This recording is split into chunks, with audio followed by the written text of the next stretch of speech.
বুঝাই বলতাম ও কখনো এমন করতো না, ও এমন ছেলে না স্যার। স্যার এখানে তো আমার থাকা দরকার, কারণ ভুলটা তো স্যার আমার। স্যার প্লিজ ছেড়ে দেন না স্যার, প্লিজ স্যার। আজ না করতাম এখন তো থাকতো তুমি জেলে। মানে কি কি প্রমাণ করতে চাইছো? পরীক্ষা তো করছো তুমি ফেল। আমি কি করবো বলো? আমার গার্লফ্রেন্ড আমাকে ফোন দিছে, কিছু সাথে দেখা করতে, যে দেখি চোখে পানি কাঁদতেছে, জিজ্ঞেস করছি কিছু হয়েছে কিনা, কিছু বলছে কিনা। বললাম কে? এই ছেলে। একটা ছেলে যদি কিছুই না করে তাহলে আপনি কাঁদতে কেন? এই জন্য যে দিছি, আমি তো এখন পর্যন্ত জানি না ওই ছেলে করছে এটা কি করছে বলো। তা আমার কথাটা তো পুরো শুনবা তুমি। বলো শুনি না এখন আমি আর বলবো না, না। প্লিজ বলো। ওইখানে একটা ছেলে ওর গার্লফ্রেন্ডকে হাঁটু গিরে ফুল দিচ্ছিল, তো ওইটা দেখে আমি একটু ইমোশনাল হয়ে গেছি। দুজনের ছেলে কেমন হচ্ছে? হ্যাঁ, তুমি তো আমাকে পটাও নাই, কেমনে কেমনে যদি পটাই ফেলছো। করছো তুমি এমন কিছু? আমার ভুল হয়ে গেছে, আমি চুপ করি বুঝছো?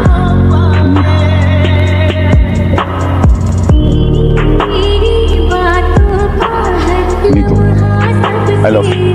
I'm really sorry, আমি তোমাকে এখন পর্যন্ত কখনো হাঁটু গিরে ফেলছি।